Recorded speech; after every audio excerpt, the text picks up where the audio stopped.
नमस्कार, good morning to all. मेरे मित्र IIM Jammu के BOG के चेयरमैन मिलिंद कांबले जी, IIM जम्मू को जिन्होंने बनाया,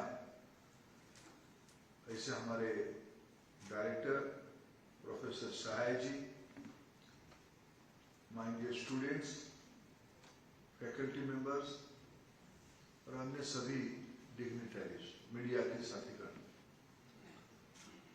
मैं आप सबका आभार प्रकट करता हूं कि आपने आज मेरे को IIM जम्मू में निमंत्रित किया, आपसे मिलने का एक अवसर दिया और कुछ विषय पे चर्चा करने का भी आपने अवसर दिया। मैं आने वाला आधा घंटा आपके बीच में हूं। मैं 12-15 मिनट कुछ विषय रखूंगा, फिर आपसे मैं चाहूंगा कि 3-4 प्रश्न आपसे भी आए,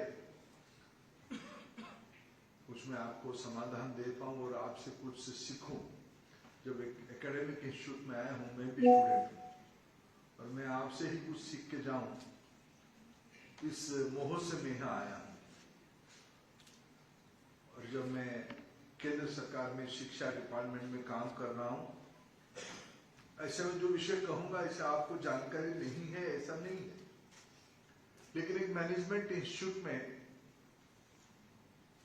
मूलतः क्या सिखाया जाता है, how to manage the thing. Manage तो माता वैष्णो देवी ही करते हैं, मैनेज तो एक डिवाइन पावर ही करता है। हमें भी लगता है कि हम भी मैनेज करते हैं, लेकिन मैनेजमेंट इंस्टीट्यूट में इन दोनों के बीच में जो विषय पढ़ाया जाता है उसको मैनेजमेंट ही कहा जाता है। इसलिए ऐसे एक देश की प्रेस्टिजियस इंस्टीट्यूशन में मैं आके खुद को एनलाइटेड भी फील कर रहा हूं।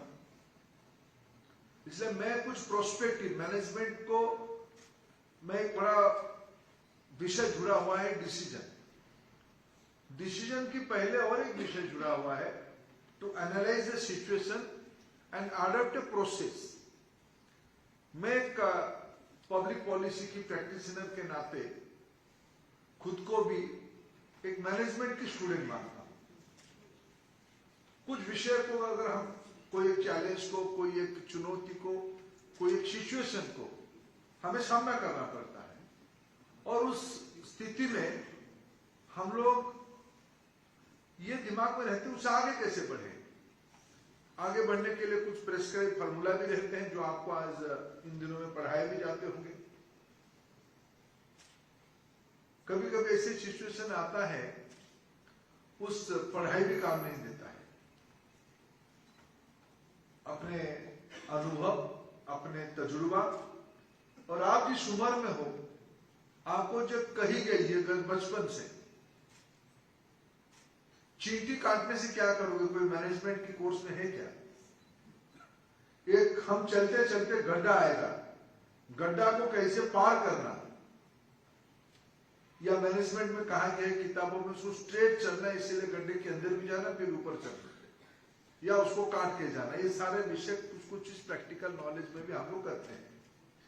मित्रों, मैं मानता हूं सारा चीजों को एक प्रोसेस कहा जाता है। आज हम देश में प्रधानमंत्री नरेंद्र मोदी जी के नेतृत्व में मैं गवर्नेंस फिलोसॉफी आपके सामने शेयर करना चाहता हूं। ये कभी कभी IIM जैसे इंस्टीट्यूशन में इसकी स्टडी होनी चाहिए। क्या कारण रहा, हमें 2014 में पॉलिसी पैरालिसिस की ब्याज मिला था। विश्व की 5 फ्राजाइल 5 इकोनॉमी में हम थे। क्या कारण रहा होगा आज जब इस कालखंड में पिछले 10 साल हम पूरा कर रहे हैं, उसी 10 साल के अंदर हम दुनिया के नंबर 5 इकोनॉमी बने और आने वाले चंद महीने में हम $4 ट्रिलियन की इकोनॉमी बनेंगे और थोड़े दिनों में हम $5 ट्रिलियन की इकोनॉमी बनेंगे।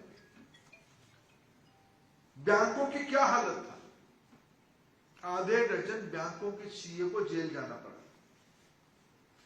पब्लिक सेक्टर यूनिट बैंकिंग क्या बड़े बड़ों के लिए है या प्रायोरिटी सेक्टर की लेंडिंग लेने वाले छोटे के लिए है? ये कभी डिबेट चल रहा था। आज वो सारे बैंकिंग सेक्टर प्रॉफिट करने लगे हैं। बैंकों को इसलिए फाइनेंस अकाउंटिंग की विषय आप ज्यादा जानते हो। बैंक्स कभी रिस्क लेना नहीं चाहते थे। कौन छोटे लोगों को लोन दे, एनपीए हो जाएगा, उनका वसूली कौन करने के लिए उनको जानकारी नहीं है, अकाउंटिंग जानकारी नहीं है, ऐसे एक धारणा था। आज प्रधानमंत्री नरेंद्र मोदी ने जनधन अकाउंट खोलने की एक मुहिम छेड़ी। अनबैंक सेगमेंट आज बैंकिंग नेटवर्क में आ गया। मुद्रा योजना करके छोटी सी टाइनी योजना बनाई। आज लाखों करोड़ रुपया, 7 लाख करोड़ से ज्यादा उसमें इन्वेस्टमेंट हुआ है। बड़े बड़े लोग लोन देके लेके तो भाग गए विदेश। सब आएंगे धीरे धीरे देश के अंदर, आना लाना ही पड़ेगा हमको, आएंगे, कानून ऐसे है। लेकिन छोटा व्यक्ति कभी लोन खिलाफ नहीं करता है। मोदी जी ने जो प्रोसेस अपनाया उसमें उन्होंने bottom of the pyramid approach को अपनाया। सबके लिए व्यवस्था करो, विकास सबके लिए करो, सबका विकास उन्होंने कहा। लोगों की नाराजगी किसमें होती थी? एक समय आया था, आप लोग जो और थोड़ा 7वीं 8वीं क्लास में पढ़ते होंगे, 2014 में आप क्या पढ़ते थे? क्या पढ़ते थे? 10th में ही थे, और भी छोटे होंगे। हाँ, 8 सच तो बताओ। 7, 8, 9, 10th तक आप पढ़ते थे। उस समय में आप लोगों ने, इस समय में आप लोगों ने, आपके मन में भी आता होगा, थोड़ा सुनते होंगे घर में चर्चा करते हुए, हम आखिर टैक्स क्यों दे? हम सब मिडिल क्लास फैमिली के बच्चे हैं, गरीब परिवार से बच्चे भी आते होंगे, सब टैक्स देते हैं। कभी कभी हमारे पेरेंट्स चर्चा करते हैं हम टैक्स क्यों दें, हमें क्या मिलता है? मित्रों, आज 10, 9 साल, 9.5 साल के बाद टैक्स की नेट बढ़ी है। टैक्स ज्यादा लोग दे रहे हैं, ज्यादा अमाउंट भी आ रहा है। क्या कारण रहा कि ये सब हो पाया?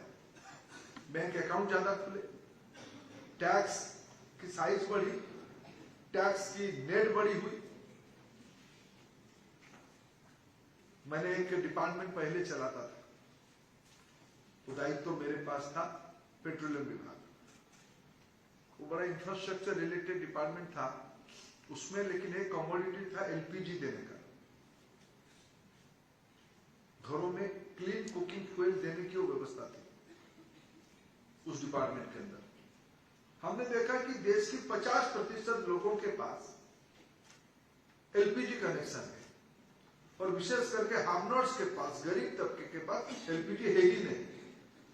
आप जैसे कोई प्रोफेसर है, जैसे कोई प्रोफेसर मित्र है, उन्होंने मेरे को एक असेसमेंट करके बताया कि साहब आपकी जो बॉटम ऑफ द पिरामिड है, जिनमें से प्रत्येक साल भारत में, I am quoting WHO statistics, Bharat में 5 लाख महिलाओं की जान चली जाती थी डोमेस्टिक पॉल्यूशन के कारण, धुएं के कारण। उसकी उत्तर है एलपीजी में।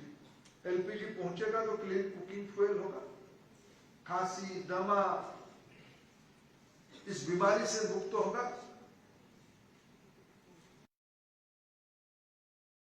इसके लिए उन बॉटम ऑफ द पिरामिड को एड्रेस करना पड़ेगा। प्रधानमंत्री नरेंद्र मोदी जी ने उस अनरिचेबल लोगों तक प्रधानमंत्री उज्ज्वला योजना शुरू की। आज देश की लगभग 10 करोड़ ऐसे अपहुंच लोगों के पास, अनरिचेबल लोगों के पास, महिलाओं के नाम पे प्रधानमंत्री उज्ज्वला योजना की कनेक्शन लग गई। 600 रुपया में उनको कनेक्शन देने की एश्योरेंस दिया गया है, सब्सिडी भी दिया जा रहा है। उसके कारण देश के 5 लाख लोगों की डेथ रेट घटी है। उन महिलाओं को ज्यादा समय मिला है, उनकी इकोनॉमिक जनरेशन हुई है। उन्होंने अपने बच्चों को ध्यान देने के लिए समय मिला, अपने ऊपर समय देने के लिए उनको ध्यान देने के लिए समय मिला। मित्रों, मोदी शासन की योजना में 4 करोड़ घरों में बिजली पहुंचाई गई। आप अनुमान करो, दिल्ली जैसे राष्ट्रीय राजधानी की 100 किलोमीटर के अंदर गांव थे जहां बिजली नहीं पहुंची थी आजादी का 75 साल तक। 12 करोड़ लोगों की घर में टॉयलेट बनाई गई। 3 करोड़ लोगों के घर में 1.5 लाख पर यूनिट खर्चा करके पक्का छत लिया गया, घर बनाया गया। मित्रों, सारे इकोनॉमिस्ट ये विषय को मानते हैं, जब बॉटम स्ट्रेंथ होगा, बॉटम ऑफ द पिरामिड मजबूत होगा, तब वो ढांचा पक्का होगा। इसलिए आजादी की 75 साल के अंदर कई सरकारें दिल्ली में थे, सबने अच्छे काम किए होंगे, मैं किसी को उंगली नहीं उठाता हूं, सबने अच्छे काम किए होंगे, सबने चिंता किया होगा। लेकिन प्रधानमंत्री मोदी की अप्रोच क्या रहा? अप्रोच रहा फर्स्ट एड्रेस द अनएड्रेसेबल। जिनकी कष्ट ज्यादा है, जिनके मन में विश्वास कम है, ऐसे लोगों को पहले चिंता करो। इसलिए उन्होंने फिलोसफी बना, सबका विकास कैसे होगा? सबको साथ लेते हुए होगा, सबका विश्वास पैदा करते हुए होगा। मैं अगर उसको आगे 2-3 उदाहरण आपके सामने दूंगा। मित्रों, टेक्नोलॉजी पहले किसकी पकड़ की विषय था? हाई एंड गैजेट्स टेक्नोलॉजी, ये पहले बड़े बड़ों का था, संपन्नों का था, एलीट का था, अफ्लुएंट लोगों का था। आज मोदी जी ने स्वनिधि करके एक स्कीम लाई, आप उसको पढ़ना जरूर, पढ़े होंगे तो उसको और गहराई से पढ़ना। वो एक केस स्टडी है। मैं सारे मैनेजमेंट साइंस के स्टूडेंट्स को एक चैलेंज देके जाता हूं। अब भारत सरकार के अनेकों स्कीम है, लेकिन मैं आपको एक सुझाव देता हूं, go to analyse Svanidhi as a case. PM ने लोगों का मालूम है कि सब गरीबों को मुफ्त देना चाहिए, बांट दो, बांटने से सशक्तिकरण होगा, ऐसे धारणा था। ये सोशलिस्टिक पैटर्न की अप्रोच है। सारा चीज मुफ्त में, स्टेट की दायित्व है वंचित वर्गों को देने के लिए। मोदी जी ने थोड़ा उसमें से फर्क किया, सब वंचितों को देना है, लेकिन कुछ शर्त के साथ, कुछ डिसिप्लिन के साथ। उन्होंने क्या शर्त रखा कि सबको कम ब्याज रेट में, कम ब्याज में, लो इंटरेस्ट रेट में या 0 इंटरेस्ट रेट में छोटे लोगों को, माने जो रेडी पटरी वाले हैं, ठेला वाले हैं, छोटे किराना दुकान वाले हैं, सब्जी बेचने वाले हैं, ऐसे लोगों को लोन दिया जाएगा। लेकिन मान लो कोई सब्जी बिक्री करता है, उनको उन्होंने शर्त दिया, आपने जहां से सब्जी खरीदना उसको डिजिटल पेमेंट करना।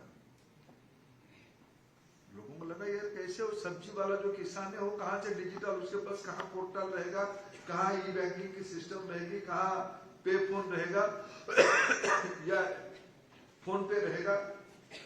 या उन्होंने दूसरा शर्त रखा कि जिसको बिक्री करोगे उसको डिजिटली बिक्री करोगे। मेरे को बताओ, आप में से कितने लोग कैश बिक्री करते हो ना, फोन पे पेमेंट करते हो? कितने लोग फोन पे क्या पेमेंट करते हो, कितने लोग कैश में पेमेंट करते हो? हाथ उठाओ। सब फोन पे करते हो ना? आज आप देखना, आज टेस्ट करना, मेरे बात को थोड़ा मैं सही कह रहा हूं या गलत कह रहा हूं, मैं आपसे जानना चाहूंगा। मैं शाम तक हूं जम्मू में, आप आज जाना जम्मू की बाजार में, आप देखना, मैं अनुमान करके कहता हूं 50-60% लोग स्ट्रीट में जो है, बड़े दुकान को मैं नहीं कह रहा हूं, चाय वाला, ठेला वाला, ये भी आज अपना ट्रांजैक्शन डिजिटल मोड पे कर रहा है। आज दुनिया की 1 नंबर की डिजिटल ट्रांजैक्शन भारत में हो रहा है। दुनिया के जितने ट्रांजैक्शन हो रहे हैं उसकी लगभग 45% भारत में ही हो रहा है। ये पिछले 10 साल में हुई है। ये technology is no more a monopoly of elites. Technology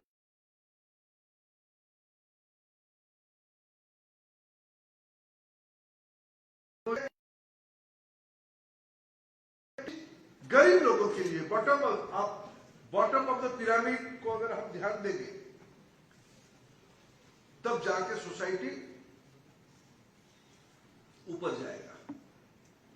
मित्रों, और एक मैं पॉलिसी के बारे में चर्चा करना चाहूंगा। मेरे को अच्छा लगा कि जब यहां चर्चा की शुरुआत प्रोफेसर शाह इंग्लिश में किए, हिंदी में किए। मैं खुद हिंदी, मातृभाषा मेरा हिंदी नहीं है, मेरा मातृभाषा उड़िया है। अभी देश में राष्ट्रीय शिक्षा नीति इंप्लीमेंट हो रहा है, एनईपी, जिसके बारे में अभी चर्चा की प्रोफेसर शाह और मेरे मित्र कामले जी ने। उसमें कई प्रकार की रिकमेंडेशन है, लेकिन एक विषय को मैं आपके सामने चर्चा करना चाहता हूं, recommendation on language. NEP recommend up to class 8 the teaching should be in the local language, in the मातृभाषा।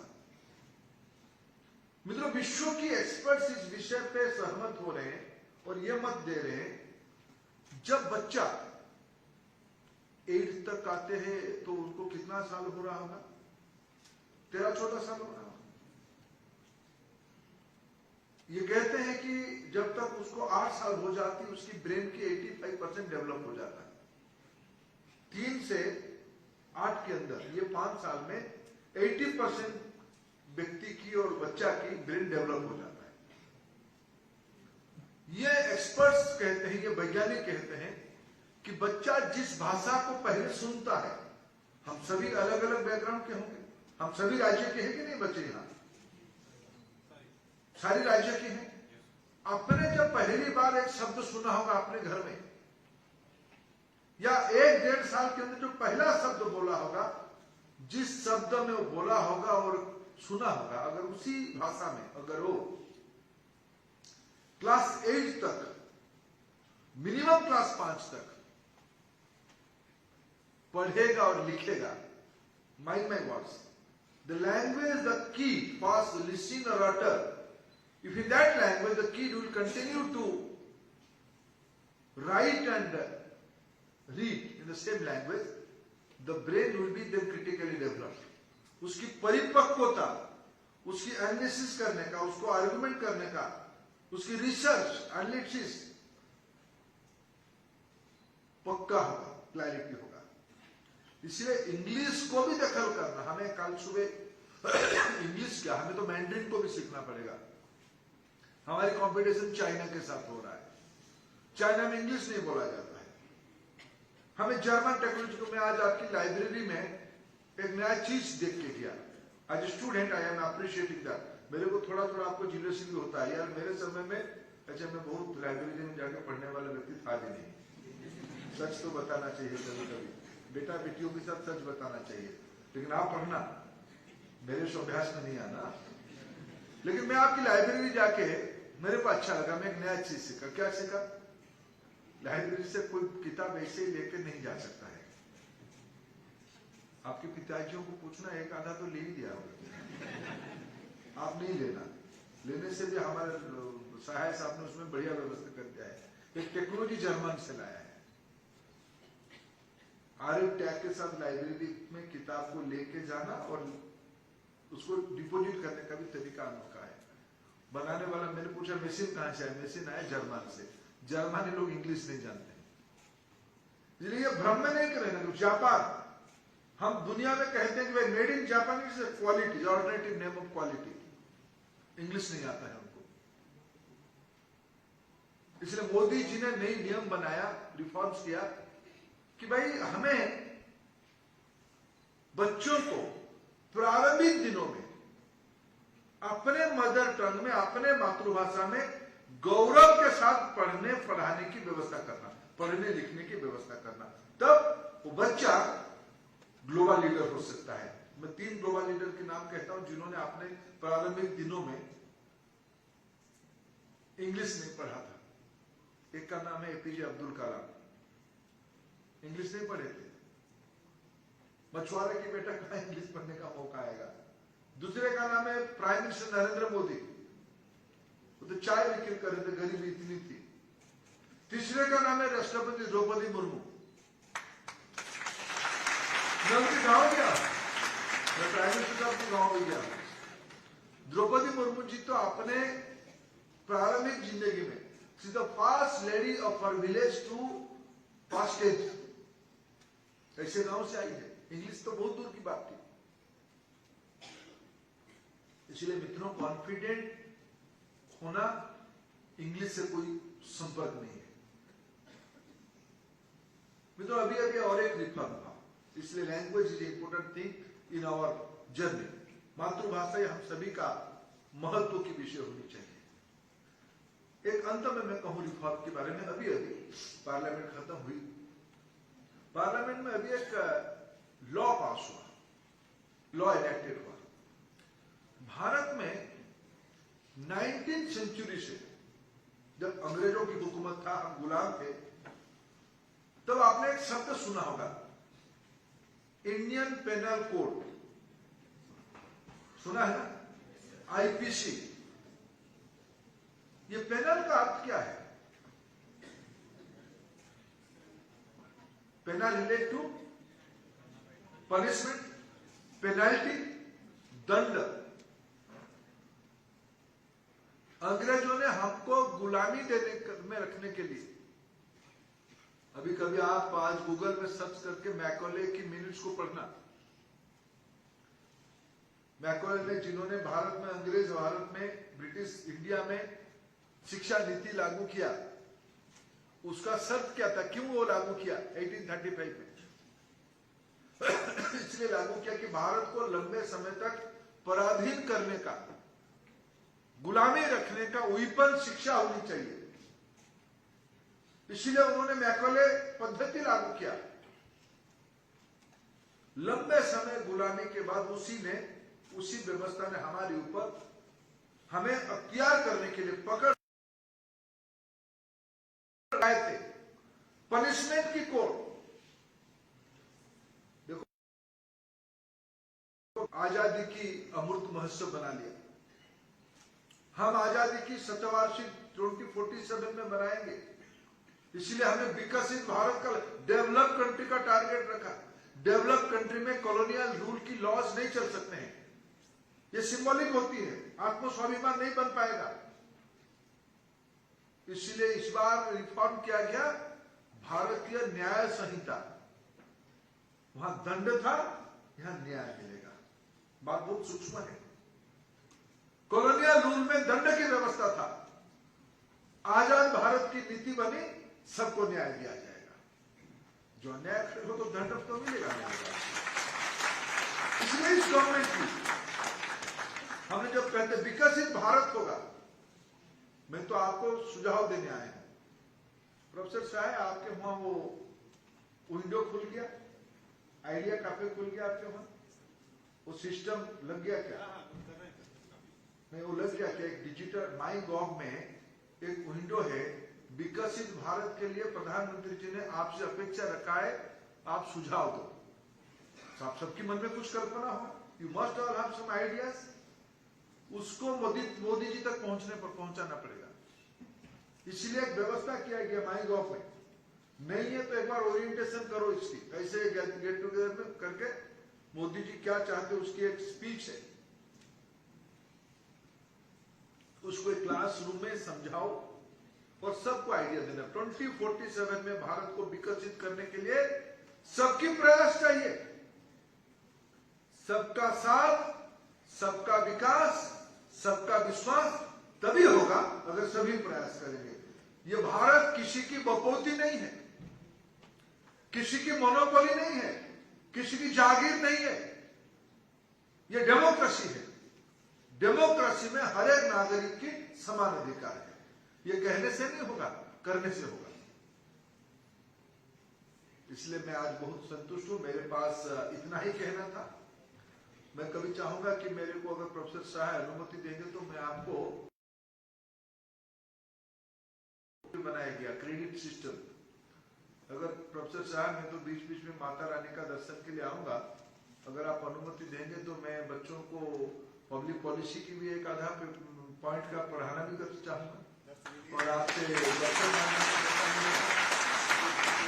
मैं बहुत खुश हूँ आपके साथ मिलकर।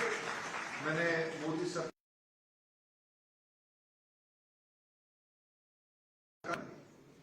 आपके सामने रखा।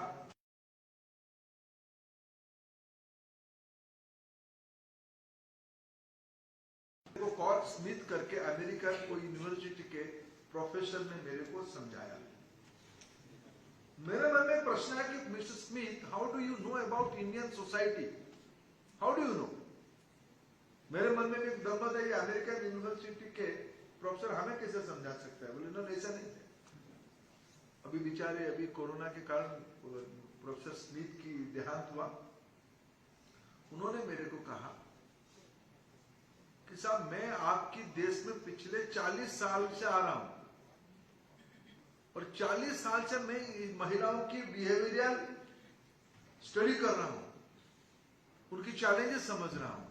मित्रों, यूनिवर्सिटी की काम हुई है, इंस्टीट्यूशंस की काम हुई, और आईआईएम जैसे इंस्टीट्यूशंस का काम और बढ़ जाता है। देखो, जम्मू कश्मीर हमारा देश के ऐसे एक महत्वपूर्ण इलाका है। अगर आईआईएम, मैं चाहूंगा कि आईआईएम जम्मू कश्मीर की 3-4 चीजों के बारे में एक लॉन्ग टर्म केस स्टडी बनाए, ब्याज उस विषय पे आगे अपना चिंतन करे, मनन करे, अध्ययन करे, आज बिजनेस स्टडी उसको प्रोजेक्ट करके ले। आखिर क्या कारण है दुनिया भर के लोग माता वैष्णो देवी का दर्शन करने आते हैं? जो घर में अपना 4 चीज नहीं मानते, माता के पास आते आते सब ठीक से हो जाता है। ये केस स्टडी, इसमें कुछ मिलेगा आगे, इसमें भारतीय सभ्यता की झलक मिलेगी। ये आईआईएम जम्मू को करना चाहिए।